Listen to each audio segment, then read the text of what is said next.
சீமான அரசியலுக்கு கொண்டு வந்த முதல் ஆளு நான் தான். பெரியார் வந்து கன்னடர்ன்றாங்க. இருக்கட்டும், கன்னடரா இருக்கட்டும். பெரியார் பிறந்தது தமிழ்நாட்டுல. தமிழ்நாட்டுல பிறந்தாரு, தமிழ்நாட்டுல வளர்ந்தாரு, தமிழ்நாட்டு மக்களுக்காக போராடினாரு. திமுகவுக்கு ஒரு பிரச்சனையும் கிடையாது. திமுக இருக்கிற வரைக்கும் இருப்பாங்க. ஆட்சியை தக்க வைக்கிற வரைக்கும் தக்க வச்சுக்குவாங்க. நீங்க எல்லா குளறுபடியும் கொண்டு வந்து, எல்லா பிரச்சனையும் கொண்டு வந்து, எல்லா குழப்பத்தையும் கொண்டு வந்து அழிக்கிறதுக்கு முயற்சி பண்ணீங்கன்னா அதை கூட கவலைப்பட மாட்டாங்க. அவங்க வழியில போவாங்க. ஏன்னா ஏறகனவே நீங்க அவங்களுக்கு பட்டம் சூட்டிட்டீங்க. அவங்க வந்து சரியில்லை, தவறானவங்க, இப்படிதான் பயிரிங்கிறாங்க, இப்படிதானே அந்த வழியில போயிடுவாங்கடா. எவன் நீங்க என்ன பண்ணுவீங்க? என்ன கிழிக்க முடியும்? அவங்க அங்கிருந்து ஆட்சி இழந்தா கூட அவங்களுக்குன்னு ஒரு அதிகாரம் இருக்கும், அவங்களுக்குன்னு ஒரு அந்தஸ்து இருக்கு, அவங்களுக்குன்னு ஒரு செல்வாக்கு இருக்கு, அவங்களுக்குன்னு செல்வம் இருக்கு. அவங்க வாழ்ந்துன்னு போயிடுவாங்கடா. ஆனா தமிழ்நாட்டில் இருக்கிற அப்பாவி தமிழர்களை தெருவில் பிச்சை எடுக்க வைக்கிறதுங்க. தமிழனுக்கு ஒரு பண்பு இருக்கு. தமிழன் எந்த காலத்திலையும் நன்றி மறக்க மாட்டான். நீ யோகியனா இருந்தா வெளியேறுவாங்களா? நீ நேர்மையா இருந்தா வெளியேறிப்பாங்களா?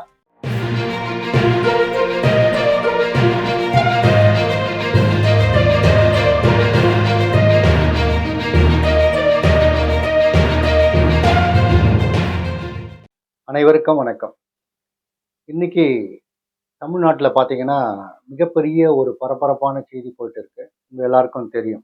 அதாவது பெரியாரை பத்தி சீமான் பேசின பேச்சு தான். நீங்க எல்லாருமே தெரிஞ்சுக்க வேண்டிய உண்மையான ஒரு விஷயம் இருக்கு. என்னன்னா, ஆதாரத்தோட அனுபவத்தோட நான் கடந்து வந்த பாதையை உங்களுக்கு பதிவு பண்றேன். காரணம் என்னன்னா, நான் சீமான் கூட 2005ல இருந்து 10 வரைக்கும் பயணிச்சேன். சீமான் கூட ஏன் பயணிச்சோம்னா, சீமான் கூட பயணிக்கிறதுனால தமிழ் தேசியத்துக்கான ஒரு வழி பிறக்கும். தமிழ் தேசியத்தை சார்ந்து அரசியலை முன்னெடுப்போம் அப்படின்ற ஒரு காரணம் தான். சீமான அரசியலுக்கு கொண்டு வந்த முதல் ஆளு நான் தான். அரசியல் இல்லாம எதையுமே மீட்டெடுக்க முடியாது. அண்ணே நீங்க கண்டிப்பா அரசியலுக்கு வரணும்ட்டு பலமுறை வற்புறுத்தி ஒரு கடிதமே கர்நாடக தமிழக சார்பாக கடிதமும் கொடுத்து அவரை வரவேற்றோம் நாங்கள். ஆனா அந்த சமயத்துல அவர் வேணானார். அன்னைக்கு காலகட்டத்துல பெரியாரின் பேரன், பெரியாரின் சீடன், பெரியாரின் வாரிசு, இந்த மாதிரி பல மேடைகளை முழக்கமிட்டு இருந்தவர் தான் சீமான். நானு ஆரம்ப கட்டத்துல எனக்கு பெரியாரை பிடிக்கவே பிடிக்காது. அந்த ஒரு காரணத்தினாலதான் ஆரம்ப கட்டத்துல இந்த தமிழ் தேசியம்ன்ற ஒரு வழியில நம்ம அரசியலை மீட்டெடுக்கணுன்றதுக்காக அது உள்ள வந்தோம். அதுக்கான ஒரு திட்டத்தை வகுத்தோம், அதுல பயணிச்சோம். ஆனால் போக போக தான் தெரிஞ்சது, தமிழ் தேசியம் நம்ம ஒரு இதை ஆரம்பிச்சு அதுக்குள்ள பயணிச்சாலும் இங்க நடக்கிற விஷயங்கள் வந்து ரொம்ப கொடூரமா இருக்கு. ஆனா தமிழ்நாட்டுல போய் ஒரு படப்பிடிப்பு நடத்தும் போதுதான் எனக்கு தெரியுது. போர்க்களத்தில் ஒரு பூன்ற படம். நான் அந்த படத்துக்காக கடற்கரை ஓரம், அதாவது என்னன்னா வேதாரண்யம், கோடியக்கரை, அதுக்கு பிறகு விழுந்தமாவடி, இன்னும் கடற்கரையை ஒட்டி இருக்கிற பிரதேசத்துலலாம் படப்பிடிப்பு நடத்துறதுக்காக போகும்போதுதான் தெரியுது, ஜாதி எவ்வளவு ஆழமா இவங்க பிடிச்சிட்டு இருக்கிறாங்களோ. அதாவது ஒரு வீட்டுல போய் ஒரு செட் அசிஸ்டன்ட் ஒரு பொருளை எடுக்கிறதுக்காக போறான். பழைய பாத்திரம் ஏதோ எடுக்கணும், அகதிகள் கையில கொடுக்கணுன்ற மாதிரி. அந்த பொருளை எடுக்கும் போது, எடுத்துட்டு வரும்போது சில பேர் அவனை மிரட்டி உள்ள வராதுன்னெல்லாம் சொல்லியிருக்கிறாங்க. நான் போய் கேட்டதுக்கு அவங்க என்கிட்ட கேட்டிருந்து, என்னப்பா புசுக்கு புசுக்குன்னு வந்துடுறாங்க, யார் இவங்க, எங்க வீட்டுல எப்படி வர முடியும், ஏம்மா என்ன பிரச்சனை அப்படின்னு கேட்கும்போது தான் சொல்றாங்க, அவன் என்ன ஜாதியோ ஏதோ எங்க வீட்டுல அப்படியே வந்துட்டா என்ன அப்படின்றது. அப்பதான் நான் புரிஞ்சுக்கினேன், இந்த பெரியாருன்றவர் ஏன் போராடினாரு. ஏன்னா பெரியாரை நாங்க கண்ணுல பார்க்கல, பெரியார் கூட பழகல. ஆனால் இந்த பெரியார் ஏன் இவ்வளவு பெரிய போராட்டத்தை முன்னெடுத்தாரு, இந்த ஜாதியை உருவாக்குனவன் ஏன், இன்னைக்கு வரைக்கும் ஜாதியை கேட்குறாங்க. இப்ப வரைக்கும் கேட்கறாங்க. நான் கண்கூடா பார்க்கறேன். தமிழ்நாட்டுல வந்து இந்த ஜாதியை வந்து பல இடத்துல கேட்கறாங்க. இது ஏன் கேட்கறானுங்க, எதுக்காக கேட்கறாங்க? ஒரு டிஎன்ஏ எடுக்கிறாங்க. இதனால என்ன பயன்? இது என்ன பயன்னு இப்பதான் நான் புரிஞ்சுக்கினேன். பெரியார் வந்து ஒரு சரியான போராட்டத்தை தான் முன்னெடுத்திருக்கிறாரு. பெரியார் வந்து கன்னடர்ன்றாங்க. இருக்கட்டும், கன்னடரா இருக்கட்டும். பெரியார் பிறந்தது தமிழ்நாட்டுல. தமிழ்நாட்டுல பிறந்தாரு, தமிழ்நாட்டுல வளர்ந்தாரு, தமிழ்நாட்டு மக்களுக்காக போராடினாரு. களத்துல நின்னாரு, கடைசி வரைக்கும் களத்துல நின்னாரு. அரசியல் களத்துல நிக்கல. அந்த களத்துல நின்னாரு, அந்த மக்களுக்காக, அந்த பிரச்சனைக்காக, அந்த மனு தர்மத்தை எதிர்த்து, அந்த சம உரிமைக்காக, பெண்களுக்கும் சம உரிமை கொடுக்கணுன்ற ஒரு இதை முன்னெடுத்து போராடினார். இதான் வரலாறு. இந்த வரலாறை ஒழுங்கா படிக்காம, ஒழுங்கா தெரிஞ்சுக்காம, எவனோ ஒரு குருட்டு இதுல சொல்றான்ட்டு திராவிடம் திராவிடம் திராவிடம்னு, திராவிடன்ற ஒரு ஏன் அந்த பேரை வச்சாங்க, எதுக்காக வச்சாங்க, தமிழன்னு ஏன் வைக்கலன்ற காரணங்களை விளக்கமா சொல்லியிருக்கிறாங்க. இது எதுவுமே தெரியாம, ஒரு அனுபவம் இல்லாம, ஒரு செயல்பாடும் இல்லாம அதிகமாக பயணிச்சவங்க யாருமே இதில் பேசலை. இந்த அறவேக்காடுங்க, ஒன்றுமே செய்யாதுங்க, வாயில் வடை சுடுறவங்க, ஃபேஸ்புக்லேயும் வாட்ஸ்அப்லேயும் செய்தியை போடுறவங்க, ப்ராக்டிக்கலாக யதார்த்தமாக அனுபவ ரீதியாக என்ன வேலையை இவங்க என்ன செயல்பாடுகள் இந்த தமிழுக்காக இனத்துக்காக செய்தானுங்கன்றத முன்னிறுத்தி பேசலாம். வாங்க பேசலாம், ஒரு விவாதமே வச்சுக்கலாம். ஆனால் இன்னைக்கு இருக்கிற காலகட்டம் மிக ஆபத்தான காலகட்டம். எங்களுடைய தேசிய தலைவர் மேதகு என்னைக்குமே எம்ஜி ராமச்சந்திரன் ஒரு மலையாளியனோ, வைகோ ஒரு தெலுங்கனோ, கோவை ராமகிருஷ்ணன் ஒரு தெலுங்கனோ, குளத்தூர் மணியை ஒரு கன்னடனோ, இவங்கெல்லாம் திராவிடர்கள்னு எந்த இடத்துலையாவது பிழையா கூட அவர் உச்சரிச்சது இல்லை. அப்படி இருக்கும் போது நீங்க யாரா வெண்ண, நீங்க எவனுங்க? நீங்க என்ன இந்த மடிந்த மாவீரர்களுக்கு தெரியும், நீங்க என்ன பெருசா கிழிச்சிட்டீங்க, நீங்க என்ன செய்துட்டீங்க சொல்லு பார்க்கலாம். இந்த இனத்துக்காக இந்த மொழிக்காக நீங்க என்ன தியாகம் பண்ணிட்டீங்க, என்ன பண்ணிட்டீங்கன்றத ஆதாரத்தோட கொண்டு வந்து பதிவை போட்டு வாங்க விவாதிக்கலாம். நான் செய்த, எனக்கு பேசுறதுக்கு தகுதி இருக்கு. நான் சீமானை உருவாக்குறதுக்கு ஒரு காரணமா இருந்தேன். இன்னைக்கு வருத்தப்படுறேன். தன்னுடைய அரசியல் பிழைப்புக்காக இப்படி கேவலமான விஷயங்களெல்லாம் பதிவு பண்றான்.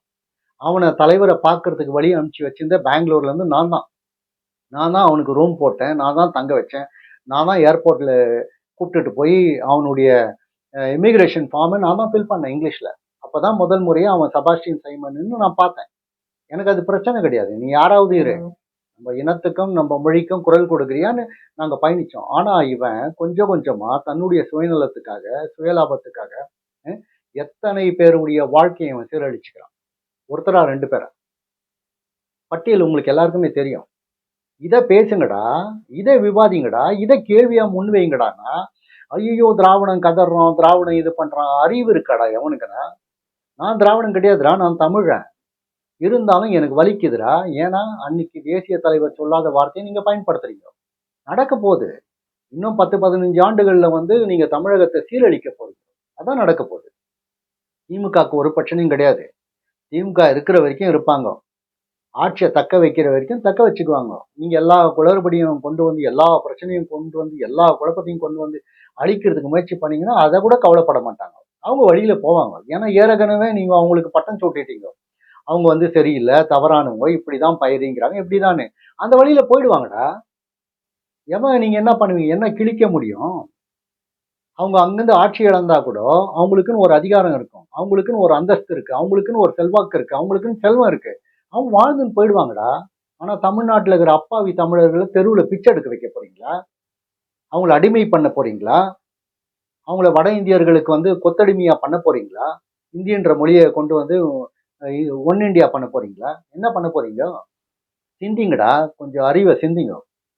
நான் சொல்றது எவன் திட்டினாலும், எவன் கோவப்பட்டாலும், எவன் என்னை காரி துப்பினாலும் எனக்கு பிரச்சனை கிடையாது. நேரடியா விவாதிக்கலாம் வாங்க. என் தொடர்பு என்ன கொடுக்குறேன், நேரடியா பேசலாம். அறிவு சார்ந்து பேசுங்க, அனுபவ ரீதியா பேசுங்க. அதெல்லாம் விட்டுட்டு ஆதாரத்தோடு பேசணும். அதை விட்டுட்டு வெட்டி ஒட்டுனதெல்லாம், பெரியார் சொன்ன ஒரு வார்த்தையை விட்டுட்டு இன்னொரு வார்த்தையை வெட்டிட்டு இது சொன்னது அது சொன்னாதான்னு இதெல்லாம் பேசாதீங்க. இதெல்லாம் தேவையில்லை. இதை இனத்தை அழிக்கிறதுக்கான வேலையை நீங்க செய்துங்கிறீங்க. உங்களுக்கு தெரியல இன்னைக்கு என்ன நடந்துன்னு இருக்குன்னு, உண்மையா உங்களுக்கு தெரியல. ஏன்னா உங்க அறிவெல்லாம் மங்கி போயிருக்கு. இந்த சினிமா ரசிகன்கள் விசில் அடிச்சான் குஞ்சுங்க மாதிரி நீங்க இறங்கி இருக்கிறீங்க. அதாவது நீங்க இறங்கி இருக்கிறது இல்லாம உங்க கூட எண்ணெயை ஊத்துற மாதிரி இதுல யாரெல்லாம் நமக்கு எதிராக வேலை செய்யறானோ அவன் ஒரு 60 விழுக்காடு உள்ள இந்த வேலையை செய்துன்னுக்கிறான். இது தமிழ் இனத்தை அழிக்கிறதுக்கான வேலை. திராவிடத்தை அழிக்கிறன்ற போர்வையிலே தமிழ் இனமே இல்லாம பண்ற ஒரு வேலையை தான் இன்னைக்கு சீமான் செய்துன்னு இருக்கிறான். அவன் கூட இருக்கிற துரோகிகளும் செய்யறான்ன்றதான் நான் வலியுறுத்தி சொல்றேன். புலம்பெயர் தேசத்துல இருக்கிற ஈழத்தமிழர்களுக்கும் நான் ஒரு வேண்டுகோளை வைக்கிறேன். அறிவார்ந்து அனுபவ ரீதியா ஆதாரத்தோட பேசணும். இந்த முகநூல்ல வருது ஏதோ கட்டிங் பேஸ்டிங் பண்றதெல்லாம் எவனும் பேசக்கூடாது. நான் அனுபவ ரீதியா உணர்ந்திருக்கிறேன். அனுபவ ரீதியா உங்களை விட அதிகமா இதுல பயணிச்சுக்கிறேன். நான் பேசுறதுக்கு எல்லா தகுதியும் இருக்கு, எல்லா உரிமையும் இருக்கு.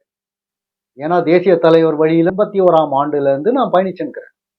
என்னை விட ஆழமா, என்னை விட ஆதாரபூர்வமா, என்னை விட அனுபவ ரீதியா நீங்க யாராவது அனுபவிச்சு இவனுங்களை பத்தியெல்லாம் தெரிஞ்சிருந்தா என்கிட்ட பேசலாம். சீமான் ஒரு கேடு கட்டவன், ஒரு மொள்ள மாறி, நன்றி கெட்டவன். பல திராவிடர்கள் வீட்டுல, நீங்க சொல்ற திராவிடர்கள் வீட்டுல சாப்பிட்டவன், அவங்க எச்சில வாழ்ந்தவன், அவங்க பிச்சையில வாழ்ந்தவன். இன்னைக்கு நன்றி மறந்துடுறான். தமிழனுக்கு ஒரு பண்பு இருக்கு. தமிழன் எந்த காலத்திலயும் நன்றி மறக்க மாட்டான். இன்னைக்கு நன்றி மறந்து நீ வந்து கருத்தியல் ரீதியா பேசு, முரண்படு, தப்பு கிடையாது. ஆனா அதை கொச்சப்படுத்துறது, கேவலப்படுத்துறது, உங்ககிட்ட இருந்த அத்தனை பேரும் வெளியேறிட்டாங்க. நீ யோகியனா இருந்தா வெளியேறுவாங்களா? நீ நேர்மையா இருந்தா வெளியேறிப்பாங்களா? எல்லாருமே வெளியேறிட்டாங்கடா. எல்லாருமே வெளியேறிட்டாங்க. இன்னைக்கு ஒரு கூட்டத்தை வச்சுக்கின்னு பாவம் அப்பாவி அவனுங்கெல்லாம் நல்லவனுங்க. நாம் தமிழர்களும் நல்லவனுங்க பல பேர். அவங்கள ஏமாத்தி, அவங்கள காசை சுரண்டி, அவங்க உழைப்பை கெடுத்து, நீ சுகபோக வாழ்க்கை வாழ்றியடா. உனக்கு எங்கெங்கடா வந்துச்சு காசு? நீ படமும் எடுக்கல. 4 படம் எடுத்து அதோட முடிஞ்சிடுச்சு. 2009க்கு பிறகு உனக்கு வேலையே இல்லை. வேலை இல்லாத உனக்கு எப்படிடா காசு? எப்படி உனக்கு காரு? உனக்கு எப்படி இவ்வளவு சொகுசான வாழ்க்கை? சரி, உன் மனைவி, தப்பா சொல்றேன்னு நினைச்சுக்காதீங்க, உன்னுடைய மனைவி ஒரு தெலுங்குச்சிடா. தெலுங்குச்சியை தானே நீ கல்யாணம் பண்ணிங்கிற.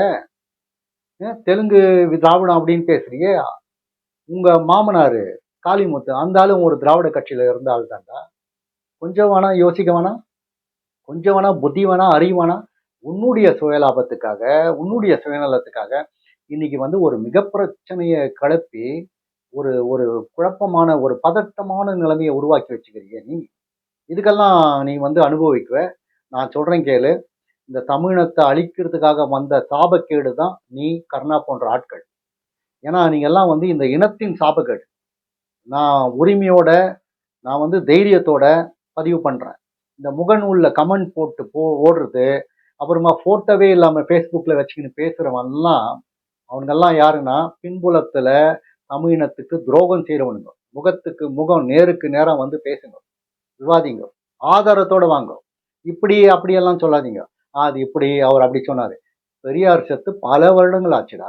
மண்ணோட மண்ணாய் அங்க மரமே வளர்ந்து பெரியாருடைய சித்தாந்தமும் கொள்கையும் இன்னைக்கும் பேசுறானுங்க, பேச வைக்கிறானுங்க. ஏன் பேசுறானுங்க? எதுக்காக பேசுறானுங்க? எரியுது, வைத்தறிச்சல். உன்னை யாரா முதலமைச்சர் ஆகக்கூடாதுன்னு சொன்னது? உங்களை யார் வந்து ஆட்சியில பீடத்துல உட்காரக்கூடாதுன்னு சொன்னது? மக்கள் நீ யோகியனா இருந்தா ஓட்டு போடுவாங்க.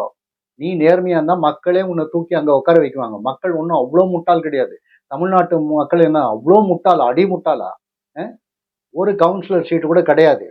ஏன்னா நீ சுயநலவாதி. நீ அரசோட எப்படி பயணிக்கணுன்றதே உனக்கு தெரியாதுடா. நீ ஒழுங்கா பயணிச்சிருந்தா இன்னைக்கு என்னென்னவோ நடந்திருக்கும்.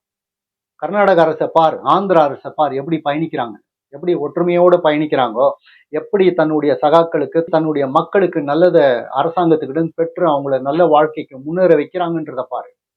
எப்ப பார் திட்டுறது, எப்ப பார் கத்துறது, எப்ப பார் கூப்பாடு போடுறது. ஒரு கேள்வி கேட்டா வேற ஒரு பதில் சொல்றது. கேள்வி கேட்ட கேள்விக்கு பதில் சொல்றான்னா வேற ஏதோ பதில சொல்ற. பெரிய வெண்ண. டேய், உன்னை பத்தி அத்தனையும் தெரிஞ்சிருக்கு இன்னைக்கு தமிழ்நாட்டுல. தயவு செய்து நீ வா, தமிழன்னு சொல்லிக்கின்னு நீ மாற்று இனத்தை வந்து எப்படி அணுகணும், எப்படி பேசணும், எப்படி அது உள்ள பயணிக்கணும் அப்படின்றத தெளிவா தெரிஞ்சுக்கணும்டா. உன்ன மாதிரி ஒரு சாபக்கேடு இந்த தமிழினத்துக்கு இனி வரக்கூடாதுடா. உன்னை எதிர்க்கிறதுக்காக எல்லா நல்லவர்களும் ஒருங்கிணைச்சு இந்த வேலையை செய்யணுன்றதான் என்னுடைய வேண்டுகோள். ஏன்னா எம்ஜிஆர், வைகோ, கோவை ராமகிருஷ்ணன், கொளத்தூர் மணி, ஆரிச்சாமி, இன்னும் பல பேர் பல வழியில திராவிட இயக்கத்துல இருந்தவங்க தான் பல பேர் அந்த ஆரம்ப கட்டத்துல தேசிய தலைவருக்கு அவருடைய கரங்களை வலுப்படுத்துறதுக்காக வேலை செய்திருக்கிறாங்க. பல பேர் சிறையில. வைகோ வந்து 5 வருஷம் தடா, கோவை ராமகிருஷ்ணன் தடா, கொளத்தூர் மணி தடா. இவங்கெல்லாம் எப்போ 2009க்கு முன்னால எத்தனை பெரிய அர்ப்பணிப்பு, எத்தனை பெரிய வேலை செய்துக்கிறாங்க, எத்தனை பேர் இழப்புகளை செய்துக்கிறாங்க. உன்னுடைய இழப்பை சொல்லு பார்க்கலாம். உன்னுடைய இழப்பு ஏதாவது சொல்லு பார்க்கலாம். நீ அன்னைக்கு எப்படி இருந்த, இன்னைக்கு எப்படி இருக்கிற? உனக்கு எப்படிடா இதெல்லாம் வந்துச்சு? இன்னொன்று அருவருக்கத்தக்க வகையில ஒரு விஷயம் நடக்குது. பாவம் இந்த சகோதரிகள், பெண்கள் வந்து உன் பக்கத்துல வந்து நிக்கிறாங்களே, சிரிக்கிறாங்களே, படு கேவலமா இருக்கு. அவங்களுக்கெல்லாம் நான் ஒரு பணிவான வேண்டுகோளை வைக்கிறேன். தயவு செய்து சீமான் பக்கத்துல நின்று இழிக்காதீங்க, பல்ல காட்டாதீங்க. அது ரொம்ப கேவலமா இருக்கு. முதல் சீமான் எத்தனை பெண்களை சீரழிச்சான், அவங்க எல்லாம் கேள்வி கேட்டதுக்கெல்லாம் பதில் சொல்லிக்கிறானா, அவங்களுக்கான வாழ்க்கையை கொடுத்துக்கிறானன்றத பாருங்க. அப்புறமா பல்லு எலிங்க. நீங்க எல்லாம் வந்து அரசியல் நிக்கிறது, போட்டி போடுறதே கேவலமா இருக்கு. எப்படி உங்க வீட்டுல இருக்கிறவங்க எல்லாம், உங்களுடைய கணவர்லாம் அனுமதிச்சு இதுக்கெல்லாம் விடுறாங்கன்னு தெரியல. ஏன்னா அவன் நல்லவன் கிடையாது. அவன் பேசி பேசி உங்களை எல்லாரையும் காலி பண்ணிடுவான், ஏமாத்திடுவான். மக்கள் தெளிவா இருக்கிறாங்க, அவங்களுக்கு தெளிவு இருக்கு, புரிஞ்சுக்குவாங்க. இப்படியே போச்சுன்னு வச்சுக்கோ, இப்படியே நடந்துச்சுன்னு வச்சுக்கோ, இன்னும் 20, 25 வருஷத்துல தமிழன் தமிழ்நாடே இருக்காது. ஒன் இந்தியா தான் இருக்கும். இந்தியாக்குள்ள தமிழ்நாடு அப்படியே கருகி உருகி போயிருக்கும். இதுதான் நடக்கும். கொஞ்சமாவது புத்தி இருந்துச்சுன்னா யோசித்து பாருங்க என்ன நடக்க போகுதுன்னு. சரி, தமிழ் தேசியம் வேணும், தமிழன் தான் ஆளணும்னா எவனா ஒருத்தன் யோகியமா வந்து நில்லுங்கடா. ஏன்டா இந்த நாயை கொண்டு வந்து முன்னால நிறுத்துறீங்க? உங்கள எவனுக்கும் துணிவில்லை, உங்களுக்கு யாருக்கும் தைரியம் இல்லை. தேசிய தலைவர் வழியில யாராவது நேர்மையானவன், உண்மையானவன், நான் இவ்வளோ பணிகளை செய்துக்கிறேன், இவ்வளோ வேலைகளை செய்துக்கிறேன், நான் தான் சரியானவன், நான் தான் உண்மையானவன், நான் தான் சத்தியமானவன் வந்து நில்லுங்கடா பார்க்கலாம். நில்லுங்க, உங்க பின்னால மக்கள் வருவாங்க. ஒரு யோகிதையும் இல்லை, ஒண்ணுமே இல்லை. ஆனா ஊனா வயித்தெரிச்சல் பட்டுக்குன்னு இவன் இப்படி அவன் இப்படி. உங்க சோத்துல எத்தனை பேர்ரா வந்து மண்ணு போட்டாங்க? நீ சுகபோக வாழ்க்கை வாழ்ந்துருக்கிற. உனக்கு எங்கேருந்து காசு வருது, யாராவது காசு கொடுக்குறாங்க, என்னென்ன பண்றாங்க, எல்லாமே நானும் பார்த்துக்கிறேன். உன்னால வந்து இந்த தமிழினத்துக்கு சாபக்கேடு, இவ்வளவுதான் சொல்வேன். இதுக்கு மேல இதே தொடர்ந்துச்சுன்னா இன்னும் நிறைய விளைவுகளை வந்து நீங்க சந்திக்கக்கூடிய விஷயமா இருக்கும். எல்லா தமிழர்களுக்கும், எல்லா உணர்வுள்ள தமிழர்களுக்கும் ஒரு வேண்டுகோளை வைக்கிறேன். நான் சொல்றத கொஞ்சம் கவனமா கேளுங்க. நீங்க சீமான் கூட எந்த அளவுக்கு நெருக்கமா பழகி இருக்கிறீங்கன்றத யோசித்துக்கோங்க ஒரு கணம். நான் நெருக்கமா பழகிக்கிறேன், நெருக்கமா பயணம் பண்ணிக்கிறேன், பல விஷயங்கள் இருக்கு அவனை பத்தி. ஆனா நீங்க நெருக்கமா பழகிக்கிறீங்களா, கேள்வி கேட்டுக்கிறீங்களா? நான் கேள்வி கேட்டவன். நான் யாருக்கும் பயப்பட மாட்டேன். தைரியமா கேள்வியை கேட்டுட்டு அங்கிருந்து கதவை உதைச்சிட்டு வெளியே வந்தவன் நான். இந்த மற்றவங்க மாதிரி அப்படியே கூனி குறுகி அப்படியே கிடையாது. கொஞ்ச நாள் பார்த்தேன், இது சரியில்லை. ஏன்னா சீமான் நான் பொங்கு தமிழ் மாநாடு கர்நாடக மாநிலத்தில் நடத்துறதுக்கான ஏற்பாடு செய்த போது அவனை தான் தலைமையேற்க சொன்ன போது அவன் என்ன பண்ணான், அதுக்கான பின்னணி என்ன, ஏன் அவன் வரலன்றத அடுத்த காணொலியில நான் சொல்றேன். நீங்க தெளிவா தெரிஞ்சுக்கினீங்கன்னா நமக்கு நல்லது. எனக்கு ஒரு பிரச்சனையும் கிடையாது. நான் கர்நாடக மண்ணில் பிறந்தேன், நான் இந்த மண்ணில் வாழ்ந்துங்கிறேன். எப்படியோ என்னுடைய கலைப்பயணத்துல தொடர்ந்து போய் பயணிச்சு எனக்கு ஒரு பிரச்சனையும் கிடையாது. ஆனா தமிழ்நாட்டில் இருக்கிறவனுக்கு பிரச்சனை நாளைக்கு வரும், வரக்கூடாதுன்றதுக்காகத்தான் இந்த ஆதங்கம், இந்த வேண்டுகோள். புலம்பெயர் தேசத்துல இருக்கிற ஈழத்தமிழர்கள் புரிஞ்சுக்கணும். முதல் நீங்க என்ன கிழிச்சிங்க, என்ன பண்ணீங்க, நீங்க மாவீரர்களுக்கான தியாகங்களை என்ன செய்தீங்க? தேசிய தலைவர் 2008ஆம் ஆண்டு மாவீரர் தினத்துல என்ன சொன்னாரு? ரொம்ப தெளிவா சொன்னாரு. இந்த போராட்டத்தை இனி புலம்பெயர் இளைஞர்களிடம் ஒப்படைக்கிறேன்னாரு. நான் புலம்பெயர் தேசத்துல இருக்கிற ஈழத்தமிழர்களை கேட்கிறேன், இதுல ஒரு சில போராட்ட களத்துல நிக்கிறவங்களை தவிர்த்து நீங்க எல்லாம் என்ன கிழிச்சிட்டீங்க, என்ன கிழிச்சிட்டீங்கன்றத தெளிவா சொல்லுங்க. உண்மையா பயணிக்கிறவங்களுக்கு என்னுடைய நன்றியை தெரிவிச்சுக்கிறேன். ஆனா அதே சந்தர்ப்பத்துல போலிதனமா இது தமிழ் தேசியம், தமிழ் தேசியத்துக்கு ஒருத்தன் தாங்கிறான், தேசிய தலைவரை இவன் தான் ஊர் முழுக்க எடுத்துட்டு போனான்னு சொல்ற முட்டாளுங்களுக்கு ஒன்னு சொல்லிக்கிறேன். தேசிய தலைவரை தமிழகம் முழுக்க எடுத்துட்டு போனவன் அவன் கிடையாது. எங்களை மாதிரி ஆயிரக்கணக்கான பேர் அதை முன்னெடுத்துட்டு போனோம். எங்க சொந்த காசை செலவு பண்ணி நாங்க மேடை போட்டு கொடுத்தோம், நாங்க அவனுக்கு போக்குவரத்து காசு கொடுத்தோம், நாங்க விமான காசு கொடுத்தோம், நாங்க சோறு போட்டோம், நாங்க வந்து மேடை போட்டு சுவரொட்டி ஒட்டி விளம்பரம் பண்ணி மைக்கை கொடுத்து அந்த நாயை கூப்பிட்டு பேச சொன்னோம். பல தலைவர்கள் வந்து பேசிட்டு போய் இருக்கிறாங்க. ஆனா அவங்க யாருமே வந்து இவனை மாதிரி ஒரு அசிங்கமானவன் யாருமே கிடையாது. இவன் மட்டும் அந்த மைக்கை கொடுத்துருந்தே நாங்க தான். இவன் அப்படியே ஸ்கிரிப்ட் எழுதின்னு வந்து எதை சொன்னா நீங்க கை தட்டுவீங்க, எதை சொன்னா காசு கொடுப்பீங்க, அதை செய்தான் இவன். அதை இன்னைக்கு வரைக்கும் செய்துங்கிறான். நீங்க நம்பின்கிறீங்க. நீங்க எல்லாம் தெளிவு ஆவறீங்களோ இல்லையோ எனக்கு அது பிரச்சனை கிடையாது. இந்த தமிழினம் அழியிறதுக்கு நீங்க எல்லாரும் ஒரு காரணமா இருக்கக்கூடாதுன்றத வேண்டி கேட்டுக்கிறேன். நன்றி, வணக்கம்.